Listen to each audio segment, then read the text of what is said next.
buenos días y bienvenidos y bienvenidas a este webinario que organizamos desde Fundación Mujeres sobre cómo prevenir y actuar el acoso sexual y por razón de sexo en entornos laborales, dirigido tanto a empresas como a administraciones públicas y que organizamos en el marco del proyecto del programa Dana Plus, que es un programa cofinanciado con fondos europeos por el Fondo Social Europeo, a través del cual desde Fundación Mujeres ofrecemos formación y asesoramiento gratuito tanto para empresas como para administraciones públicas y acciones de sensibilización como es este webinario, ¿no? A partir del cual esperemos que todas las entidades que estéis participando os animéis a poner en marcha protocolos de acoso si es que no los tenéis o a revisar ya los que ya tengáis para adaptarlos a los cambios que produce o que ha generado los últimos avances normativos, especialmente la ley de solo sí es sí, como es conocida, ¿no?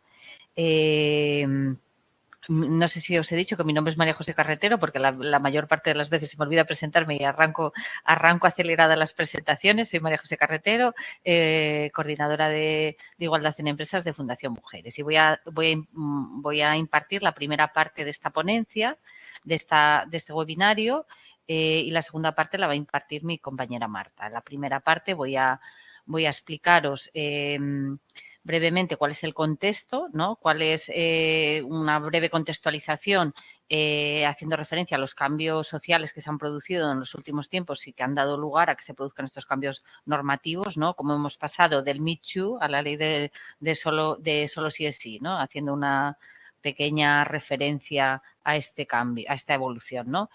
Así como una referencia breve también a los datos estadísticos sobre el alcance de las cifras disponibles de las situaciones de acoso, ¿no? y de la escasa proporción de denuncias sobre las situaciones que se supone que existen, ¿no? Como os voy a contar por las pocas estadísticas, aunque cada vez hay más disponibles sobre estas situaciones. Os agradecería que no pusierais la cámara ni el micrófono hasta que no acabe mi intervención y que luego va a haber un turno primero voy a exponer la parte esta de contextualización que os decía. A continuación os voy a contar las obligaciones para las empresas, resumiendo las principales responsabilidades, tanto de la ley orgánica, haciendo un breve recorrido, muy breve, a las obligaciones de la ley de igualdad y de los reales decretos 6/2019 y 901/2020, para luego ya hacer referencia de pleno a la ley de solo sí es sí y a las obligaciones que supone para las empresas y para las administraciones públicas.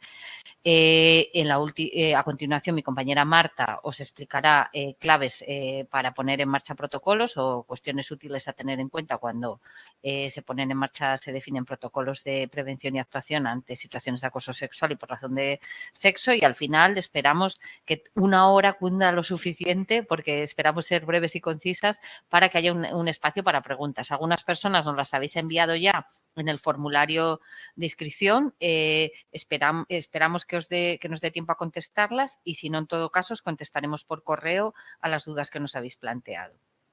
Bueno, pues empiezo. Del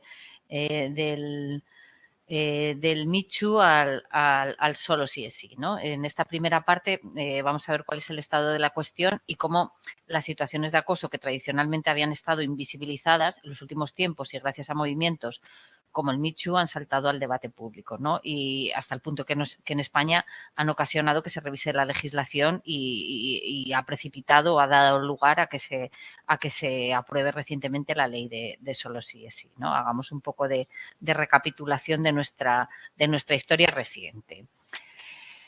El acoso sexual y por razón de sexo podemos decir que es una realidad muy antigua y que las mujeres mayoritariamente han sido o lo son aún o lo somos sometidas a conductas indeseadas de naturaleza sexual y a situaciones de acoso sexual y por razón de sexo. Si bien fueron las feministas norteamericanas en los años 70 quienes pusieron por primera vez la etiqueta de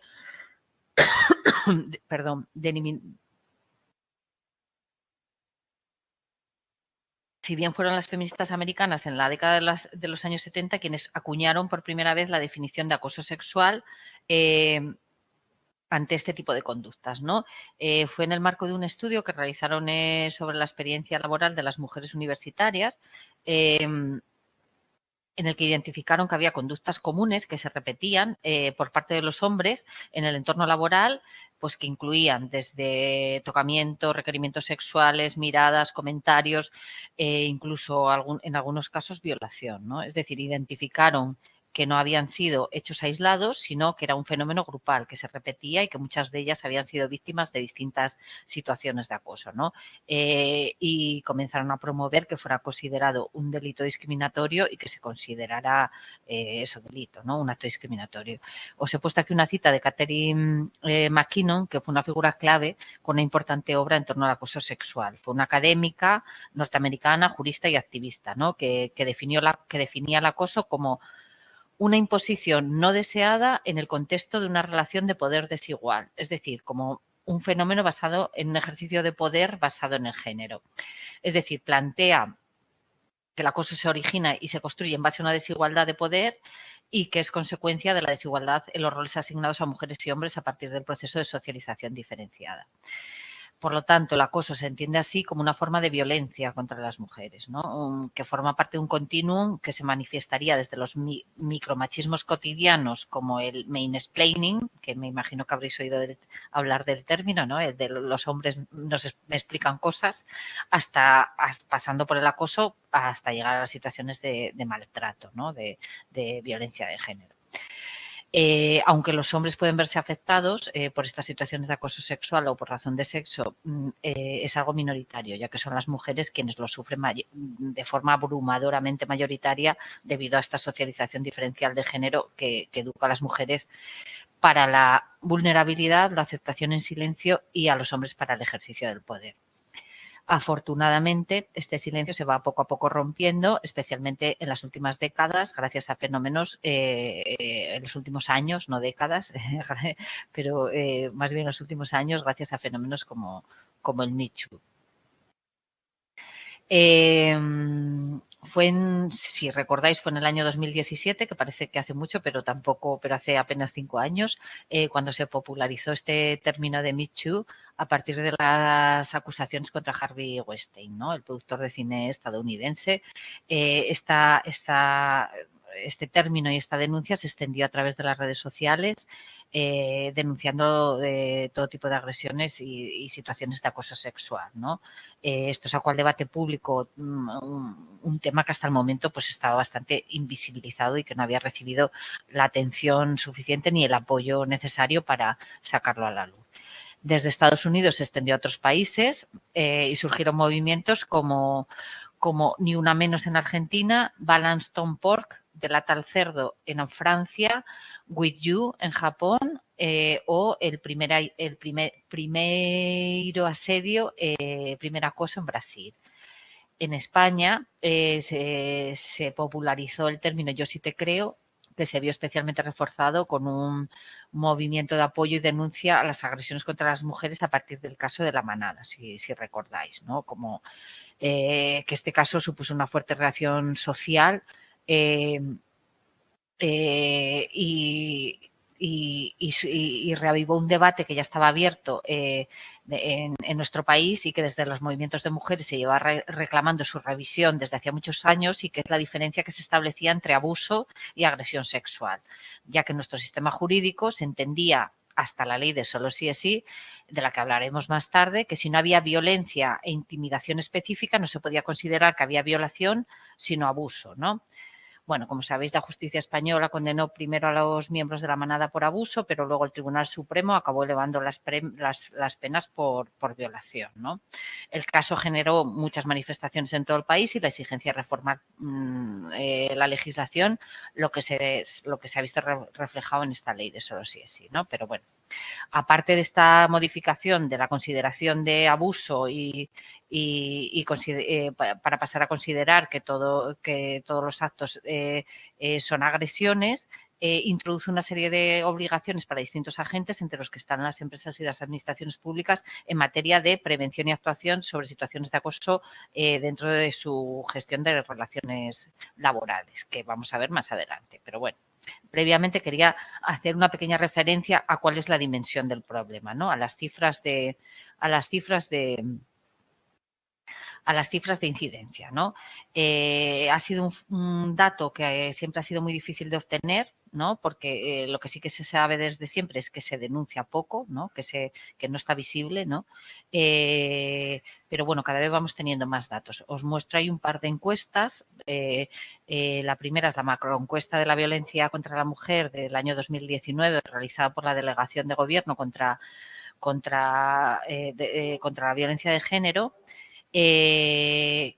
Sobre una muestra amplia y significativa de mujeres de 16 o más años residentes en España, ¿no? Y encuentran unos resultados pues bastante espeluznantes, digamos, ¿no? Ya que de las mujeres encuestadas, el 40,4% manifiesta que ha sufrido acoso sexual en algún momento de su vida, ¿no? Cuando a estas mujeres que han sufrido algún tipo de acoso se les pregunta cuál es el vínculo que les unía con el agresor, un 17,3% responden que se trata de un hombre de su entorno laboral, ¿no? Esto, si hacemos las cuentas, quiere decir que 7 de cada 100 mujeres que ha sufrido acoso en su entorno laboral, ¿no? Es una cifra bastante preocupante como para que las empresas y las administraciones públicas pongan en marcha medidas para intervenir y evitarlo, ¿no? Y también visibilizan la magnitud del problema, ¿no? No se trata de un mal comportamiento de individuos aislados o enfermos, sino que es un problema sistémico y estructural, ¿no? El estudio de abajo, elaborado por comisiones obreras y financiado por la Delegación de Gobierno contra la Violencia de Género, concluye que las situaciones de acoso son llevadas en entornos laborales. Este sí que se centra en entornos laborales únicamente, porque la otra macroencuesta sobre la violencia de género es una encuesta en general a toda la población. Esta se centra en entornos laborales y concluye que las situaciones de acoso son llevadas a cabo principalmente por superiores jerárquicos y en menor lugar, pero con un porcentaje muy importante también, por personas de la misma categoría laboral. Entre el resto de personas que se describen como las que llevan a cabo estas situaciones de acoso se encuentran desde familiares y amistades del jefe a clientes, ¿no?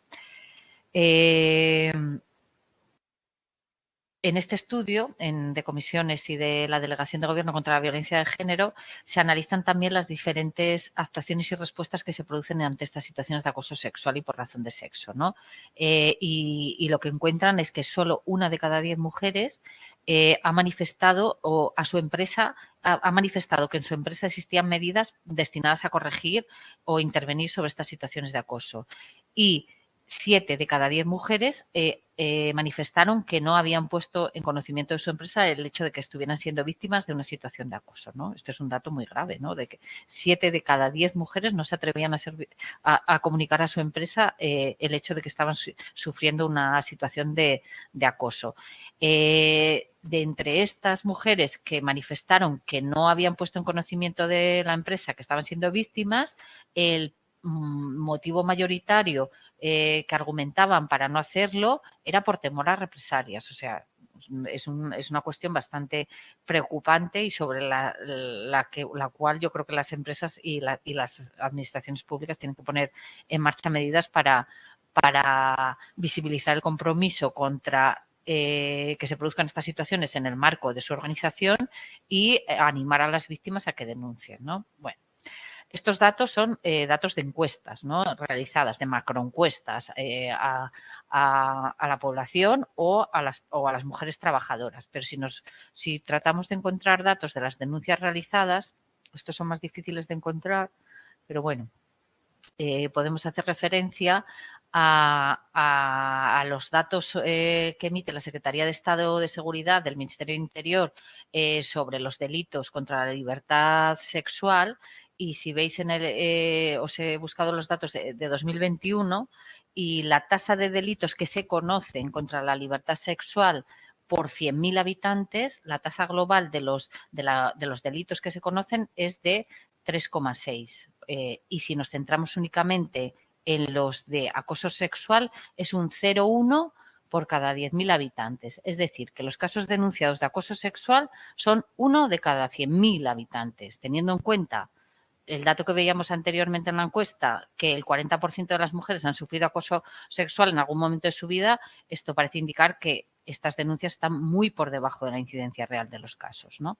Si nos centramos en las denuncias en el ámbito laboral, si veis los datos del informe, la Inspección de Trabajo y Seguridad Social saca todos los años un informe sobre las actuaciones de inspección que han llevado a cabo, ¿no? Las actuaciones pueden ser llevadas a cabo tanto por denuncia como de oficio por la propia inspección o por campañas que tengan de actuación de investigación de un tema en concreto. Bueno, pues si veis los datos sobre las actuaciones que se han llevado en materia de acoso sexual, bueno, pues son 239 actuaciones en un año en todo el territorio español, ¿no? Lo que no parece que sean un número muy amplio. No sabemos cuántas son denuncias y cuántas son de oficio, pero bueno, sí que sabemos que en materia de derechos de actuaciones en materia de relaciones laborales, la Inspección de Trabajo llevó a cabo un total de más de 177.000 actuaciones, por lo que solamente 239 fueran en materia de acoso. Bueno, nos deja ver cómo no debe haber un margen muy amplio, un volumen muy amplio de denuncias. Cuando, por ejemplo, en temas de retribuciones, el número de actuaciones que se llevaron a cabo fueron más de 16.000, ¿no? Esto nos deja ver un poco de qué volumen estamos hablando. ¿Por qué no se denuncia? ¿Por qué no se denuncia más estas situaciones de acoso? Bueno, pues los estudios y entrevistas realizados a mujeres víctimas señalan múltiples motivos para no denunciar, ¿no? Entre ellos, pues el miedo a perder el trabajo, a no ser creída, la falta de apoyo de los compañeros y compañeras o considerar que no es útil, ¿no? Que no sirve para nada. El miedo a perder el trabajo es el principal motivo, sobre todo ya que las situaciones de abuso como demostración de poder que son más frecuentes cuanto mayor es la vulnerabilidad de la víctima, ¿no? Y se dan con mayor proporción entre mujeres con contratos temporales, inmigrantes, madres solas con miedo a perder el puesto de trabajo y demás. Luego, el miedo a no ser creída. La situación de acoso sexual en el trabajo trae consigo dudas, culpa, malestar, temor a estar exagerando o estar malinterpretando, dudas sobre la gravedad de la situación y sobre hasta dónde es una broma o es acoso, hasta dónde es una anécdota. Lo que trasladan las víctimas es que denunciar supone una lucha interna, ¿no? Que si tienen dudas sobre el momento de denunciarlo, ¿no? Porque si lo cuenta o lo denuncia demasiado pronto, la víctima puede parecer exagerada, ¿no? Y si lo hace demasiado tarde, puede ser criticada por haber consentido durante tanto tiempo ese comportamiento, ¿no? Esto además se complica cuando quien acosa pues en una situación de poder es alguien popular y que se lleva bien con todo el mundo, ya que puede suponer que un aislamiento de la víctima. La mayor parte de las denuncias presentadas, además, el entorno profesional suele permanecer en silencio, compañeros y compañeras. Aunque les apoyen en privado, no quieren testificar ni significarse ni implicarse demasiado, ¿no? Otro de los motivos para denunciar es el sentimiento de que no sirve para nada, ¿no? De que no se van a tomar medidas reales y de que el agresor va a quedar impune, siendo la propia víctima la parte más perjudicada en el proceso, ¿no? Las víctimas en muchos casos consideran que no va a ser una estrategia útil para resolver su situación la denuncia. Por todo lo anterior, ¿no? Por la falta de apoyo, por el miedo a no ser creída, por el miedo a perder el trabajo, no creen que la denuncia vaya a solucionar la situación y porque la información que suele salir a la luz pública en los medios de comunicación de qué sucede con las denuncias de acoso, pues no muestra unas consecuencias muy positivas hacia las víctimas, como ya conocéis y como podéis ver en estos ejemplos de titulares que os he puesto en la diapositiva, ¿no? Desde el caso de Ibeco al de Plácido Domingo. Bueno, no quiero enrollarme más. ¿Cuáles son las obligaciones de las organizaciones laborales? ¿Qué medidas han puesto en marcha desde los poderes públicos para intervenir sobre esta situación y para facilitar que que las empresas pongan y las administraciones públicas pongan en marcha medidas para evitar que se produzcan estas situaciones. Bueno, pues la principal normativa en materia de prevención y actuación en materia de acoso en nuestro país es la propia Ley de Igualdad, ¿no? La Ley Orgánica para la Igualdad Efectiva entre Hombres y Mujeres, de la que voy a haceros una pequeña referencia a los contenidos y obligaciones que señala para empresas y administraciones públicas, y también la propia definición de acoso. Vamos a ver qué definiciones de acoso sexual y por razón de sexo incorpora la ley. Haré también una breve referencia a otras normativas más recientes que también poseen implicaciones en temas de acoso, como el Real Decreto 6/2019 de medidas urgentes para la garantía de la igualdad de trato y el Real Decreto 901/2020 por el que se regulan los planes de igualdad y su registro. Pero va a ser una breve referencia para centrarme finalmente en la ley de solo sí es sí y sus implicaciones. Vale, en primer lugar sí que quiero detenerme en la definición de acoso sexual y por razón de sexo, las definiciones que se incorporan en la ley de igualdad.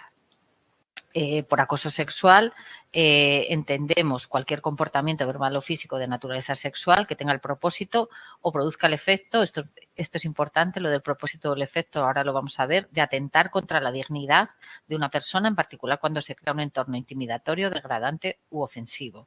Mientras que el acoso por razón de sexo es cualquier comportamiento realizado en función del sexo de una persona con el propósito o el efecto de atentar contra su dignidad y de crear un entorno intimidatorio, degradante u ofensivo. Es decir, los elementos definitorios de la conducta de acoso son que se cree un entorno tanto sexual como por razón de sexo, que se cree un entorno intimidatorio, degradante u ofensivo, y que se lesione la dignidad como efecto de la conducta, aunque este no sea su propósito. O sea, lo importante es, esto es muy importante, ya que el comportamiento constitutivo del acoso gira en torno al carácter no deseado de quien sufre la conducta, ¿no? Y es irrelevante el móvil o la intencionalidad de quien la lleva a cabo. Resulta indiferente lo que el sujeto acosador aprecie con relación a su conducta, ¿no? Porque el carácter ofensivo, intimidatorio o degradante se basa en el efecto que produce en la víctima y en su carácter no deseado, no si el agresor tenía o no el propósito de ofender o intimidar, ¿no? Esto es muy importante, ¿no? Porque hay que dejar claro que una misma, dos personas distintas pueden interpretar de manera distinta y producir un efecto distinto una misma conducta, ¿no? Y lo importante es los efectos que causen sobre la víctima. Vale, vamos a ver los elementos brevemente, los elementos que definen de manera específica cada tipo de acoso, ¿no? El acoso sexual y el acoso por razón de sexo. El acoso sexual, bueno, pues serían aquellos comportamientos de naturaleza sexual cuyo propósito o efecto sería el acercamiento sexual y de dominio. Es decir, junto al deseo de satisfacción sexual existen también la finalidad de dominio, de reafirmar o imponer el poder que el acosador entiende que puede ejercer sobre la víctima, es decir, una manifestación de poder a través de la dominación sexual. En el caso del acoso sexual, una sola conducta puede ser lo suficientemente grave, ¿no?, para considerar que ha existido una situación de acoso. Y las conductas que quedan incluidas dentro de esta situación pues serían todas las que tienen que ver con violencia física y verbal, ¿no?, de contacto físico, agresión física, expresiones groseras, bueno, tal. Y estas se pueden dar tanto de forma horizontal entre compañeros o de trabajo como vertical, ¿no? Que es el requerimiento de favores sexuales acompañado de trato preferencial, ¿no?, por parte de una persona de responsabilidad, en cuyo caso se llama un acoso de intercambio o de chantaje. Vale, frente a este tipo de acoso sexual, el acoso por razón de sexo sería un acoso moral basado en una conducta misógina o sexista. Misógina porque manifiesta el desprecio hacia las mujeres y la desconfianza en sus capacidades, y sexista porque parte de la creencia en el papel social secundario de las mujeres, ¿no?, y pretende colocar a la víctima en un lugar secundario o que según las convicciones del agresor le corresponde por naturaleza, ¿no? El propósito o el efecto de esta conducta sería la destrucción moral de la víctima, ¿no? Y dificultar el ejercicio de sus responsabilidades laborales, logrando o fomentando que abandone el lugar de trabajo. En el caso del acoso sexual, el acoso por razón de sexo, no bastaría con una actuación esporádica, sino que debe ser un comportamiento reiterado, ¿no? ¿Qué se considera reiterado? ¿Qué se considera sistemático y recurrente y por un tiempo prolongado? ¿Y con qué periodicidad debe suceder estas conductas de acoso por razón de sexo o de acoso sexual? Aunque el acoso sexual, si es lo suficientemente grave, se puede considerar que una única conducta ya es constitutiva de este acoso. Bueno, pues sobre esto nuestra jurisdicción y la inspección de trabajo estaban considerando una periodicidad de las conductas de en torno a una media de una vez a la semana y durante unos 6 meses. Si bien es verdad que hay sentencias condenatorias por conductas que se reiteren durante menos meses, durante 3 meses o incluso con una agresión intensa por un breve tiempo, ¿no? Aunque sea por razón de sexo, no de acoso sexual. O sea que sobre esto hay diversa jurisprudencia y no está tan claro que se considera una conducta reiterada, ¿no? Y sistemática, cada cuánto tiempo tiene que suceder. ¿Qué tipo de conductas están incluidas? ¿Qué ejemplos de conductas están incluidas en este acoso por razón de sexo? Pues comentarios insultantes o menosprecio reiterado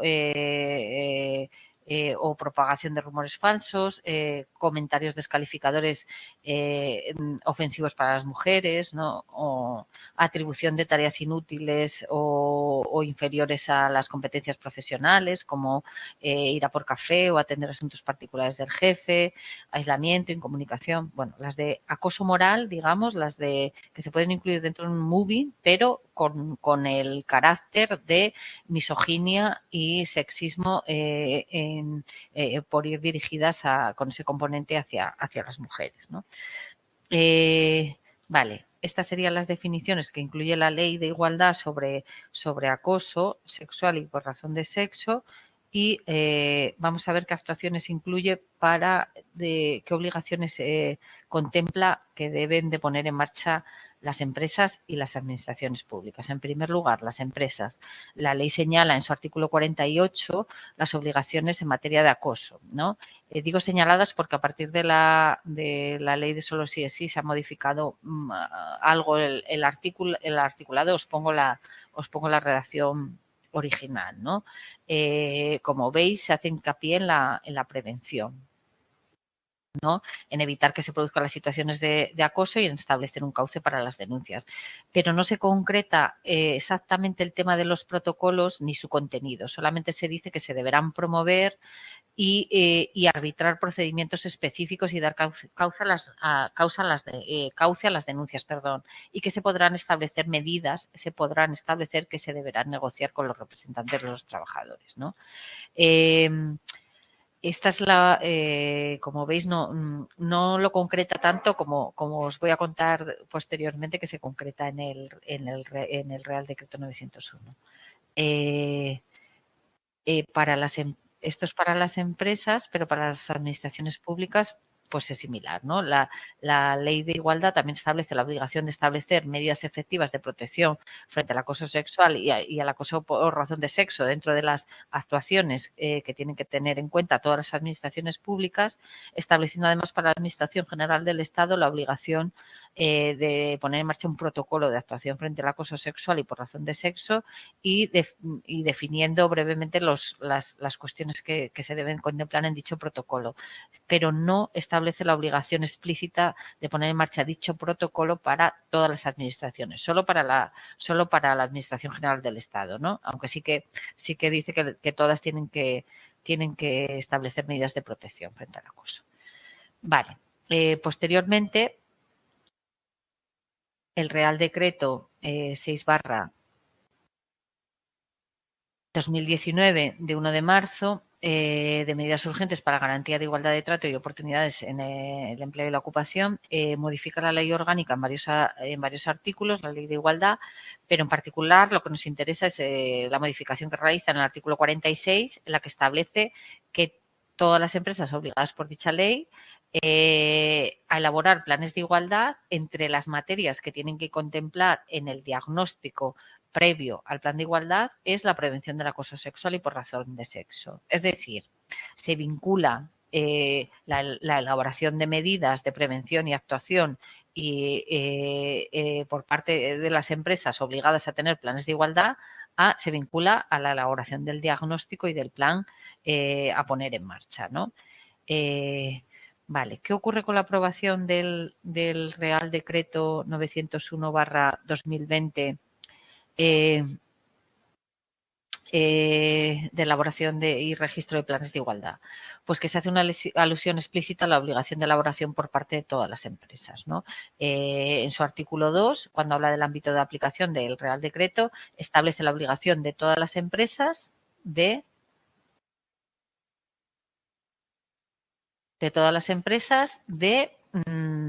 con independencia de su tamaño, de poner en marcha, previa negociación, medidas para promover que se evite el acoso sexual y procedimientos específicos para su prevención y dar cauce a las denuncias. O sea que, si bien no estaba un poco más abierto con la Ley de Igualdad, con el Real Decreto 901 se establece la obligación explícitamente de todas las empresas, es decir, todas las comprendidas en el artículo 1.2 del Estatuto de Trabajadores, que son todas las empresas, de poner en marcha estos protocolos de acoso, ¿no?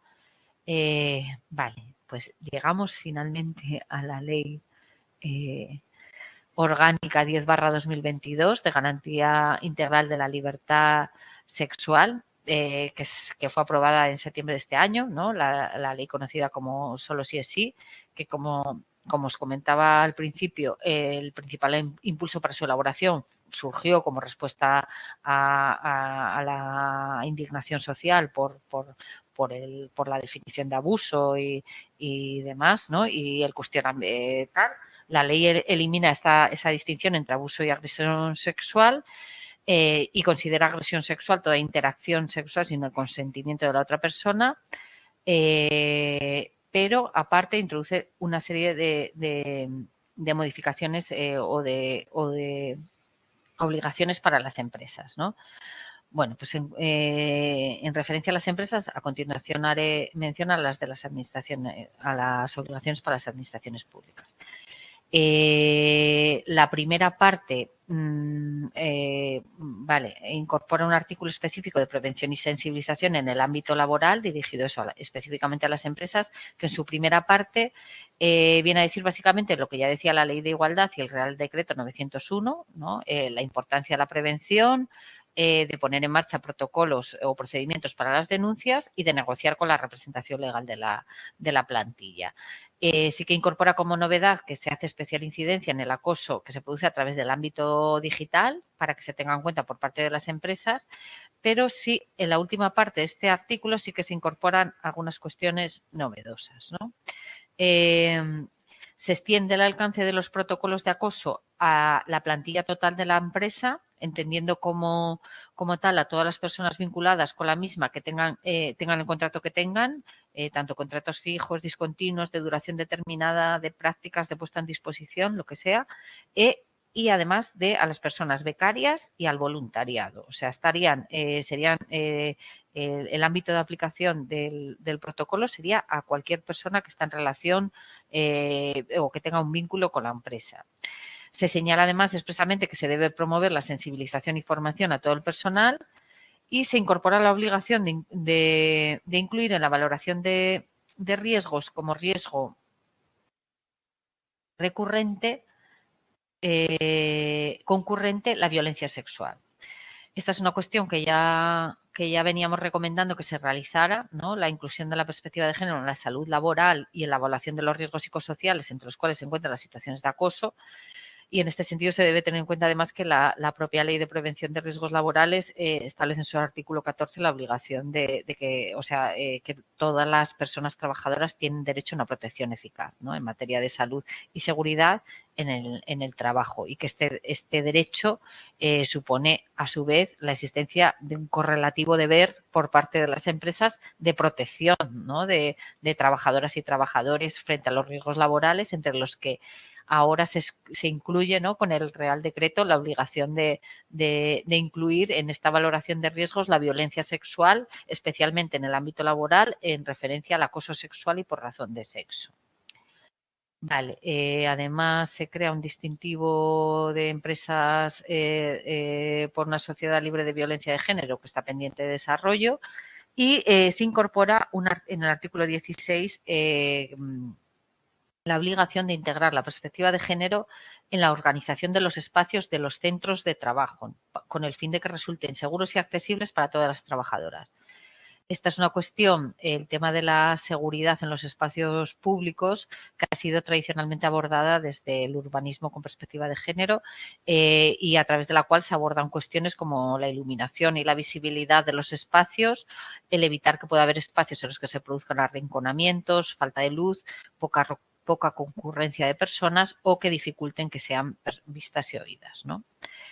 Esto en referencia a las empresas. En referencia a las administraciones públicas, ¿y cómo voy de hora? Mal, tengo que meter el turbo ya. En referencia a las obligaciones públicas, se establece un cambio muy importante a partir de esta ley, ya que se especifica la obligación de todas las administraciones públicas de poner en marcha procedimientos o protocolos específicos para la prevención, denuncia y asesoramiento a las víctimas, ¿no? Es decir, si en la Ley de Igualdad se establecía la obligación genérica de respetar e intervenir ante y prevenir situaciones de acoso, y solamente se establecía la necesidad de protocolos para la AGE, para la Administración General del Estado, con la Ley de Solo sí es sí se establece la obligación de todas las administraciones públicas, todos los ayuntamientos de cualquier tamaño, de contar con un protocolo de acoso, ¿no? Se señala además la obligación de promover la información, sensibilización y formación de todo el personal, haciendo referencia explícita a los cargos públicos electos, o sea, personal público, ¿no?, personal político, perdón, y a las autoridades públicas. Y se hace referencia específica a las fuerzas y cuerpos de seguridad del Estado, y haciendo referencia a los cuerpos autonómicos y locales, o sea, las policías locales, ¿no? Incluyendo la obligación de que se incluyan en los temarios de acceso a estos cuerpos temas dedicados a la perspectiva de género y las medidas de protección integral contra las violencias sexuales. Y para garantizar que se imparten estos contenidos también en la formación de acceso y en la formación permanente para la promoción. ¿Qué más dice la ley de Solo sí es sí o qué cambios introduce? Bueno, pues modifica el Estatuto de los Trabajadores sobre los derechos de las víctimas de las empresas, de las víctimas de violencias sexuales, e incorpora un artículo dirigido a las funcionarias víctimas de violencias sexuales, ¿no?, de acoso sexual en el trabajo, a través de los cuales se garantizan los derechos los derechos que ya se reconocían a las trabajadoras víctimas de violencia de género, ¿no?, que serían los derechos a la reducción o a la reordenación del tiempo de trabajo, así como a la movilidad geográfica, ¿no? No quiero detenerme mucho más, pero sí señalar que antes de recapitular y para acabar, para dejar algo de espacio a Marta, de tiempo, que más allá de las sanciones que se prevean en cada uno de los convenios colectivos de aplicación o de acuerdos de aplicación en empresas y administraciones públicas, más allá de lo que se prevea de las sanciones y relacionadas con situaciones de acoso, que la mayoría de los convenios se incluyen ya como infracción grave, que sepáis que tanto os sabréis ya que tanto en el Estatuto de los Trabajadores como el Estatuto del Empleado Público y en la Ley de Infracciones y Sanciones del Orden Social se considera el acoso sexual y el acoso por razón de sexo como infracciones muy graves, que pueden ser causas de despido disciplinario contrario de la persona acosadora y causa para que la víctima solicite la resolución del contrato de trabajo. El acoso sexual puede ser además constitutivo de delito previsto según lo previsto en el Código Penal con pena de prisión o multa y también está sujeto a sanciones la omisión de la obligación de prevención del acoso, es decir, el incumplimiento por parte de la empresa del deber general de prevención está sujeto a infracciones en materia de prevención de riesgos laborales. Así como también está sujeto a multa la omisión del deber de contar con un procedimiento de denuncia o un protocolo. Vale, esta última referencia a las sanciones y infracciones. Y hago la recapitulación final de las obligaciones para las empresas de la ley del 10/2020 de solo sí es sí, primero para las empresas y luego para las administraciones. ¿Qué cambios supone la ley del solo sí para las empresas? Bueno, pues en los protocolos de acoso se debe de incluir a la totalidad de las personas vinculadas con la empresa. Hace referencia explícita a que el protocolo es de aplicación no solo para el personal de la empresa, o sea, para el personal de la empresa con todos los tipos de contratos posibles y además para el voluntariado, becarias, personal en prácticas. Se debe hacer referencia explícita a que el acoso se puede, tanto que se produzca tanto verbal, físico, como, o sea, tanto el acoso verbal que se produzca tanto a través de manera física como a través del ámbito digital, que se debe la obligación de incluir en la formación interna acciones de sensibilización en la materia a todo el personal y la obligación de incorporar en la salud laboral tanto la violencia sexual en la valoración de riesgos como la necesidad de organizar los espacios de trabajo para que sean seguros y accesibles. Y finalmente, tener en cuenta que los permisos y movilidad se deben de equiparar los derechos de las trabajadoras víctimas de violencia sexual o de acoso a los de las trabajadoras víctimas de violencia de género, garantizando los derechos a la reducción y reorganización de la jornada y al traslado de centro de trabajo. Esto en cuanto a las empresas. Respecto a las administraciones públicas,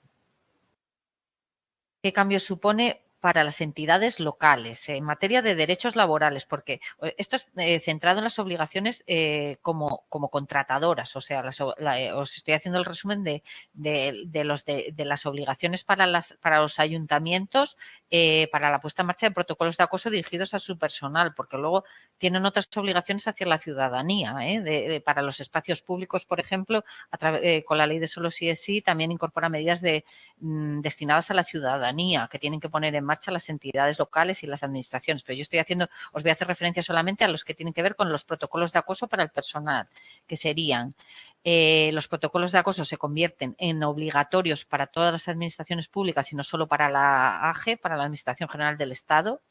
Se definen los contenidos, que en la Ley de Igualdad solo se definían para la AGE y en la Ley de Solo sí es sí se establece que tienen que ir dirigidos los protocolos de acoso a la prevención, detención temprana, denuncia y asesoramiento a las víctimas de estas conductas. Asimismo, se señala la necesidad de contemplar y de incidir en el acoso a través del ámbito digital. Se incluye, a partir de la Ley de Solo sí es sí, también se incluye la obligación, o sea, se establece la obligación de incluir en la formación acciones de sensibilización al personal a su servicio, pero también a las autoridades públicas y a los cargos públicos electos, y de incluir contenidos de igualdad y de violencia en los temarios de acceso a los cuerpos de la policía local, ¿no? Garantizando además la formación continua de este personal en esa materia. Además de tener en cuenta los permisos y movilidad de las trabajadoras víctimas de violencia sexual, que se equiparen los mismos derechos a los de las trabajadoras víctimas de violencia de género. Bueno, creo que he llegado con la lengua afuera y he tardado más tiempo del que tenía previsto. Espero que os haya quedado claro.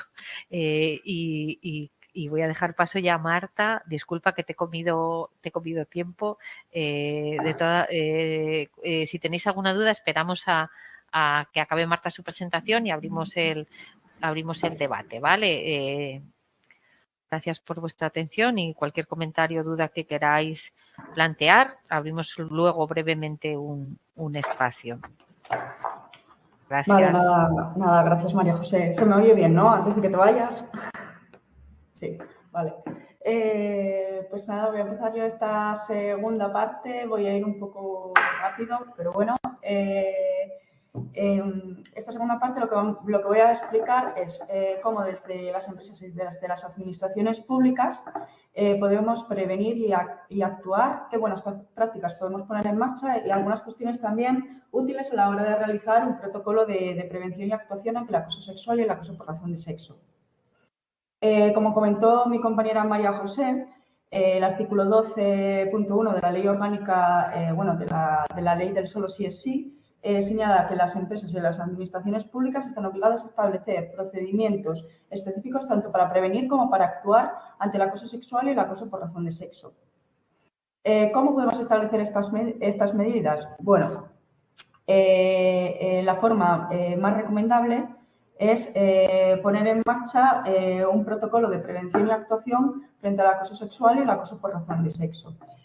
Este protocolo es un procedimiento que debe incluir tanto medidas de prevención y correctoras como de actuación y sancionadoras. Deben hacer, además del compromiso explícito de la entidad, negociarse, si es posible, con la representación legal de la plantilla y ser difundido a toda la plantilla. ¿Por qué es importante la difusión de protocolo a la plantilla? Bien, porque a través del protocolo las trabajadoras y los trabajadores de nuestra entidad van a conocer cuál es la política y el compromiso de la empresa con la igualdad de oportunidades y también con la erradicación del acoso. ¿Qué camino debemos seguir para denunciar o para resolver situaciones de acoso? Y además va a establecer una respuesta interna que es rápida, eficaz y confidencial.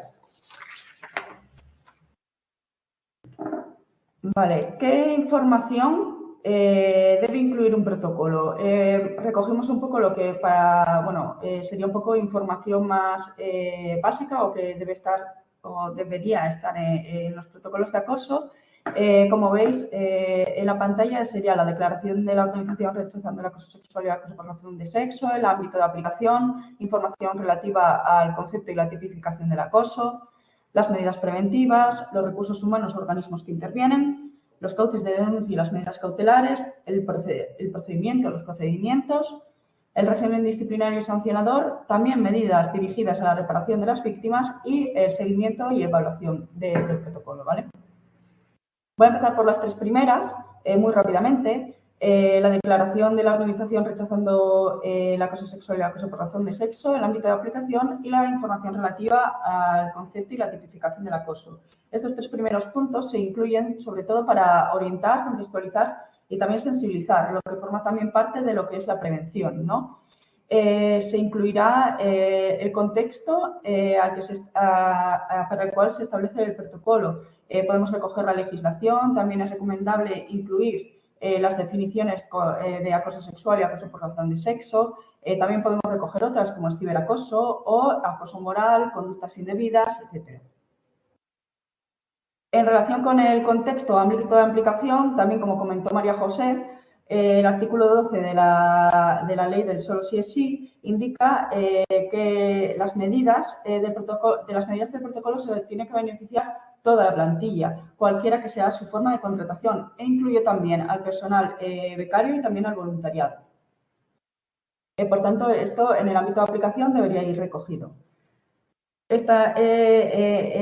También en este ámbito de aplicación donde podemos incluir que las medidas se pueden recoger también para personas externas a la entidad, pero que tengan una relación estrecha con la misma, ¿no? Por ejemplo, con la clientela, empresas proveedoras, personal que está bajo dependencia de otra entidad. Pero también otras personas que pueden tener contacto con la entidad, como pueden ser, por ejemplo, usuarias o usuarios o familiares, en el caso, por ejemplo, de entidades de ayuda a domicilio o centros especiales de empleo, a los que pueden ir también destinadas estas medidas. En los siguientes puntos me iré deteniendo un poco más, sobre todo ahora mismo vamos a pasar a ver lo que son las medidas de prevención, ¿vale? ¿Cómo podemos prevenir el acoso sexual y el acoso por razón de sexo en nuestra entidad? Y además promover unas relaciones respetuosas, ¿no?, dentro de la plantilla. Bueno, pues ahí pongo algunos puntos que son importantes, ¿no? Vigilar, evaluar los riesgos y después promover unas condiciones de trabajo que eviten el acoso. Vigilar que no exista el acoso dentro del ámbito de la organización. En las organizaciones no se deberían consentir actitudes de negación o de incredulidad, sobre todo por parte de personas responsables de las organizaciones, respecto al acoso sexual y por razón de sexo. Es decir, esto de que en mi empresa no pasa, deberíamos evitarlo, ¿no? Porque puede pasar en todas las entidades. Es verdad que si tomamos unas medidas preventivas es más difícil que esto suceda, pero sí que puede suceder. Por lo tanto, no tenemos que esperar a que haya un caso de acoso para tener un protocolo, ¿no? El protocolo ya debería estar realizado antes. Esto es, como no esperamos a poner extintores en nuestras oficinas antes de que haya, cuando ya haya un incendio, ¿no? Necesitamos los extintores antes, no cuando ya esté ardiendo, ¿no?, todo. Vale. El segundo punto está relacionado con cómo incorporamos o debemos incorporar la prevención del acoso en la salud laboral y en la prevención de riesgos laborales. Debemos evaluar los riesgos de que se produzcan estas situaciones de acoso, teniendo en cuenta también los riesgos y los factores psicosociales, ¿no? Debemos analizar, por tanto, la posible exposición a conductas de acoso sexual y acoso por razón de sexo en el trabajo, identificando qué factores pueden favorecer este riesgo. Por ejemplo, ¿qué podemos tener en cuenta, no? Pues tenemos que tener en cuenta el grado de incorporación del respeto por la igualdad en la cultura de la empresa, también en la política de gestión de los recursos humanos. Debemos tener en cuenta cómo se gestionan y cómo se resuelven los conflictos en nuestra entidad.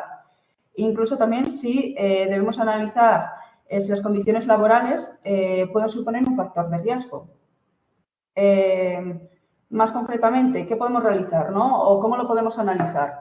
Pues, por ejemplo, podemos analizar si en nuestra entidad es permisiva con los comentarios machistas, con los usos sexistas del lenguaje, con imágenes inadecuadas o con actitudes y conductas que son machistas o sexistas, ¿no?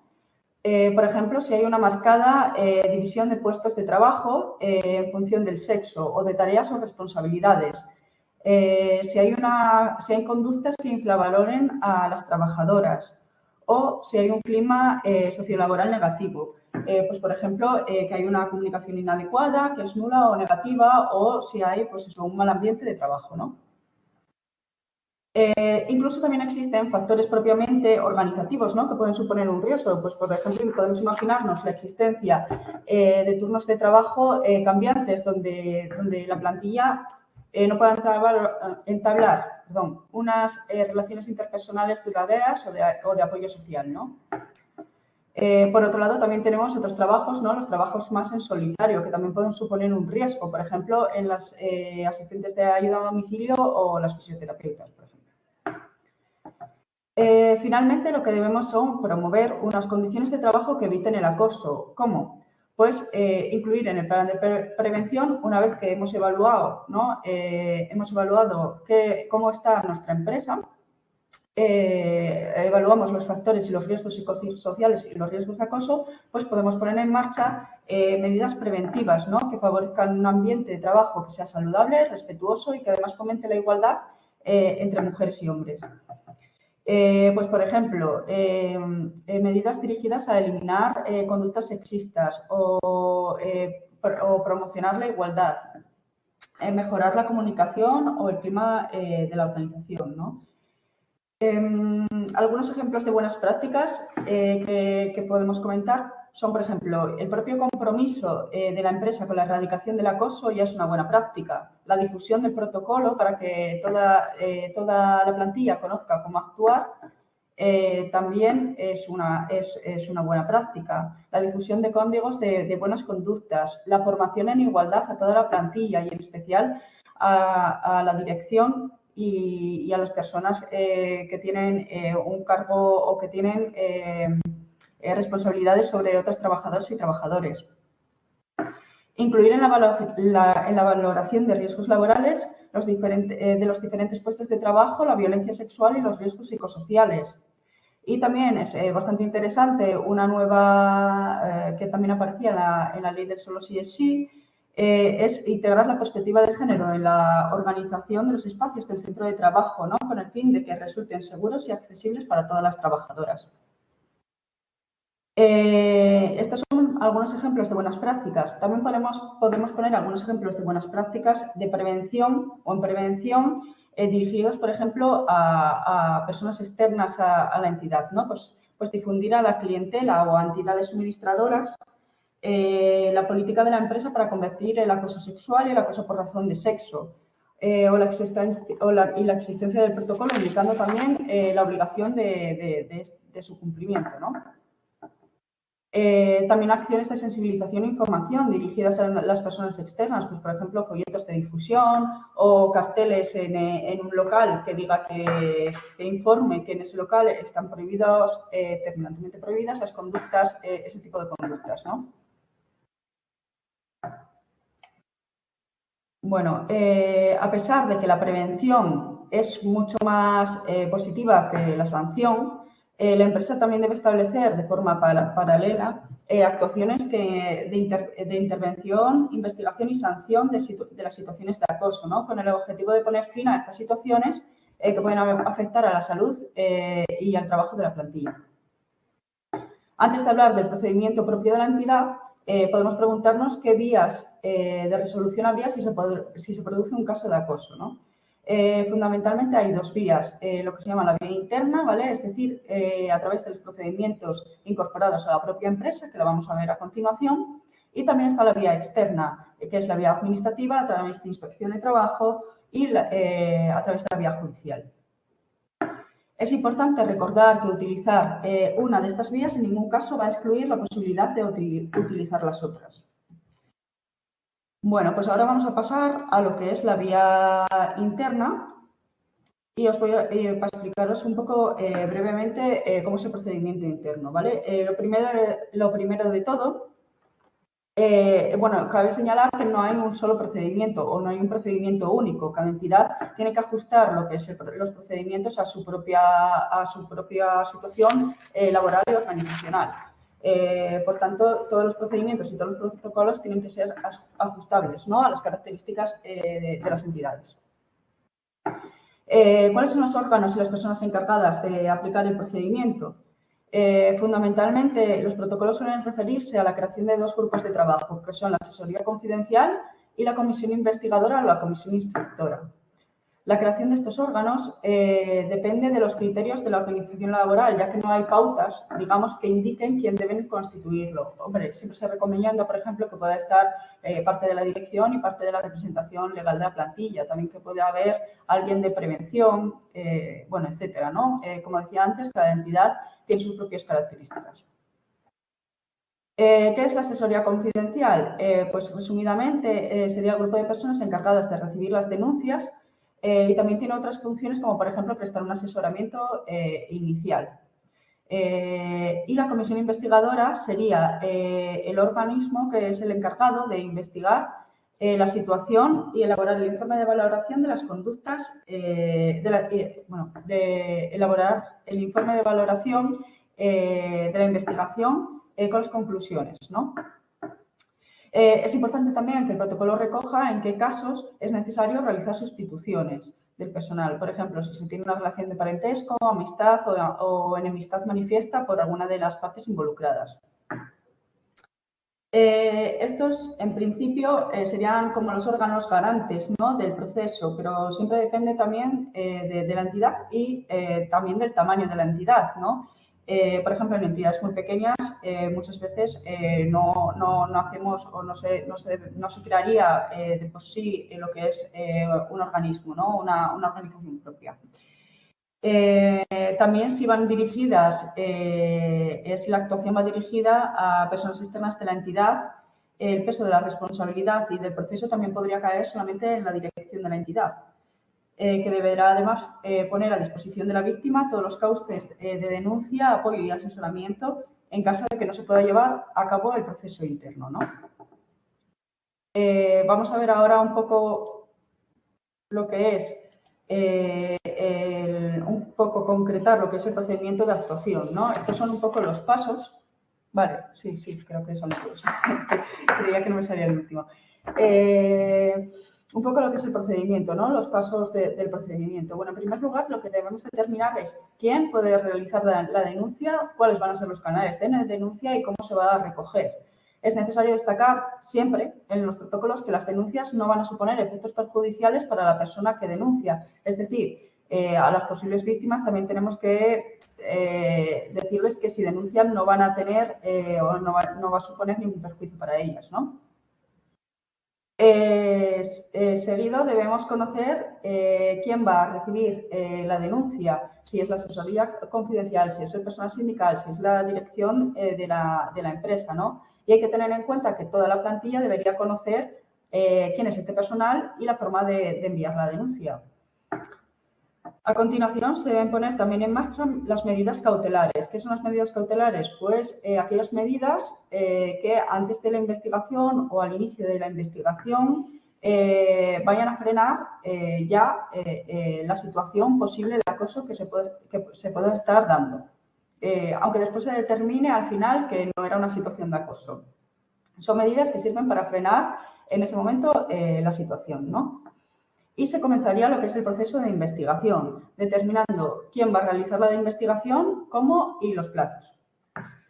Todo ello, además, toda la investigación se va a recoger en lo que se denomina un informe de valoración, ¿no? que es el informe que determinará también el cierre del procedimiento. ¿Cómo se suele cerrar un procedimiento?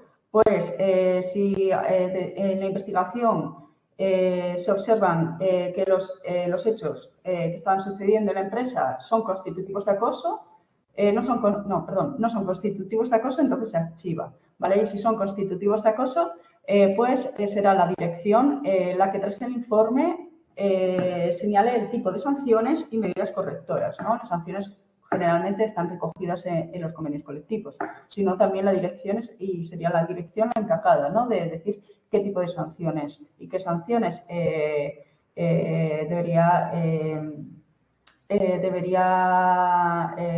deberían proponer o se deberían realizar para el personal o para la persona acosadora. El protocolo y el procedimiento en concreto, además, deben integrar una serie de principios, ¿no? Entre otros, debemos asegurarnos en todo momento que haya el máximo respeto a todas las partes y la máxima discreción posible. Debe respetarse el derecho a la dignidad y a la intimidad de todas las personas.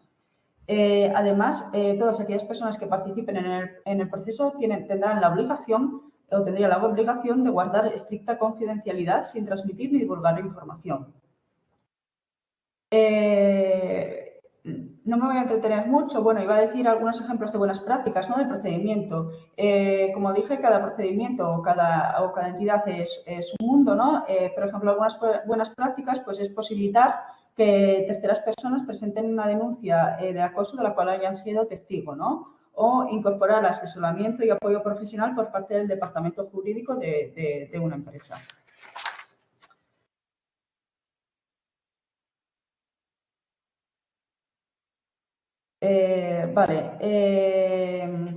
Bueno, me salté una parte. Además, ¿qué pasa si el acoso se produce por una persona externa, ¿no? De la entidad? En algunos casos podría seguirse un procedimiento parecido al anterior, ¿no? Sobre todo en aquellos casos en los que la persona acosadora pertenece a otra entidad. Más o menos el proceso sería igual o podría ser igual, lo que pasa es que las sanciones las debería poner la dirección de la entidad a la que pertenece la otra persona. En otros casos será la dirección de la entidad la que debe responsabilizarse de frenar este tipo de conductas y poner en marcha medidas. Algunos ejemplos de estas medidas pues es, por ejemplo, amonestar o abrir un expediente sancionador a la persona acosadora, suspender temporal o permanentemente el servicio con esa persona o expulsar, por ejemplo, de un local, ¿no? Asimismo, la dirección de la empresa deberá prestar también servicios de apoyo y asesoramiento a la persona víctima del acoso realizado personalmente por una persona externa de la entidad para que interponga la denuncia, si quiere, ante el organismo correspondiente. Finalmente, que no se me olvide tampoco decir, que es lo que iba a decir antes, ¿no? El protocolo también tiene que recoger, tiene que dedicar un capítulo a lo que es el régimen disciplinario y sancionador. Y importante también, no debemos olvidarnos tampoco de incluir medidas de reparación para las víctimas, ¿no? Ofrecer también a la víctima la posibilidad de buscar apoyo, para buscar apoyo legal, para buscar apoyo psicológico. Y además, revisar siempre que esa denuncia no vaya a tener consecuencias, o el propio acoso, no vaya a tener consecuencias laborales para la víctima. Una última diapositiva ya, que sería esta última, ¿no? No debemos olvidarnos tampoco de que cuando se hace un protocolo para que digamos, no quede en papel mojado, tenemos que hacerle siempre un seguimiento, ¿no? Una evaluación. El seguimiento lo tenemos que temporalizar, tenemos que ver quiénes van a ser las personas que vayan a realizar el seguimiento, ¿no? Si se están cumpliendo las medidas, sobre todo las preventivas. Y también poner en marcha una serie de indicadores, ¿no? Que nos vayan, nunca mejor dicho, ¿no? A indicar si las medidas que están en el protocolo y si el protocolo funciona bien, ¿no? Para cerrar esta parte, que ya he acabado, solamente nada, realizar resumidamente que a la hora de realizar protocolos pueden surgir muchas dudas, porque como dije, cada entidad es propia, ¿no? Cada entidad tiene sus propias características. Entonces, pueden surgir muchas dudas dependiendo del número de la plantilla, si hay representación legal de la plantilla o no. Y si también existen otros cauces, ¿no? Y otras denuncias. Si tenéis preguntas relacionadas con el procedimiento o con el protocolo, no dudéis en comentárnoslas o ahora o a través del correo electrónico, ¿vale? Que tenéis, que he puesto en esta última diapositiva. Y os recuerdo también, como hizo María José al inicio, que este webinario y también nuestro asesoramiento ahora mismo está dentro del programa Dana Plus y estamos asesorando de manera gratuita también a las entidades en materia de igualdad y también en protocolos de prevención y actuación ante el acoso sexual y el acoso por razón de sexo.